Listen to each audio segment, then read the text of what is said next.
Durante os 300 primeiros anos da era cristã, no período entre a ressurreição de Jesus Cristo e o Concílio de Nicéia, o cristianismo permanecia tão somente como uma seita do judaísmo, tal como os fariseus, os saduceus ou os essênios. Os cristãos eram inicialmente conhecidos como nazarenos.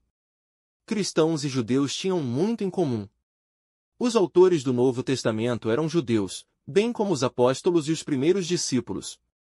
Ambos os grupos observavam o sabá, as mesmas festividades, e todos visitavam a sinagoga.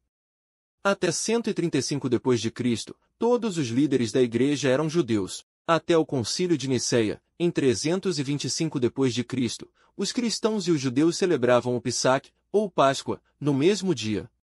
No entanto, os gentios, cristãos sem origem judaica, começaram a ver a necessidade de diferenciar o seu Pessac dos judeus. As igrejas concordaram em mover o dia da celebração do Pessac, pois o significado da celebração da Páscoa judaica era diferente da dos cristãos. O assunto de como estabelecer a data de modo definitivo permaneceu, no entanto, em aberto. Até que, em 325 d.C., no Concílio de Nicéia, foi determinada a nova data. Outra decisão deste Concílio de Nicéia consistiu na transferência do dia santo e de descanso semanal, de sábado para domingo. Antes do cristianismo obter o reconhecimento oficial de Império Romano, judeus e cristãos tinham tradições e festejos em comum. Hoje, por conta da ressurreição de Jesus ter sido no domingo, nos países cristãos, o domingo é considerado dia de descanso, enquanto que, para os judeus, o sábado permaneceu sempre o dia de repouso. Atualmente, em Israel, o fim de semana inclui a sexta-feira e o sábado. Existe também diferença entre as datas em que as igrejas católico-romana e as igrejas ortodoxas celebram a Páscoa. O cálculo é baseado, neste caso, em critérios da astronomia, e não é, como muitos pensam, uma questão simplesmente religiosa.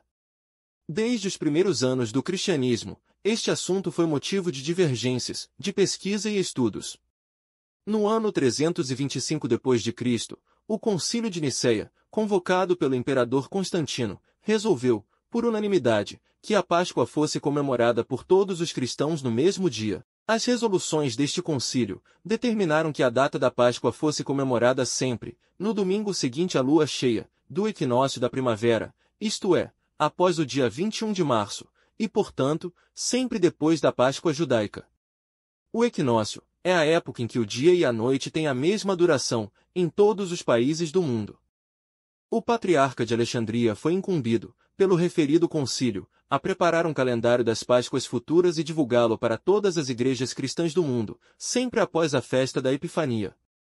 Após o grande cisma de 1054, mesmo após a pentarquia ortodoxa não aceitar o governo do Romano Pontífice, continuou a Igreja do Oriente a celebrar a Páscoa conforme o Concílio de Nicéia determinava. A unificação das datas seguiu seu curso normal até 1582 d.C., quando a Igreja Romana adotou o calendário gregoriano, elaborado pelo Papa Gregório XIII, que teria constatado erros no ano solar, adiantando em 13 dias.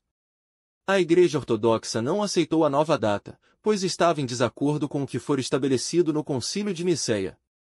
A partir daí, a Páscoa ortodoxa e latina, católico-romana, passaram a ter datas diferentes, coincidindo apenas de 4 em 4 anos. A Igreja Ortodoxa, fiel às decisões deste concílio, continua seguindo este calendário, observando fiel e retamente os cânones deste concílio, não aceitando reformas e inovações no que diz respeito à grande quaresma e às festividades pascais até o dia de Pentecostes, no 50º dia após a Páscoa.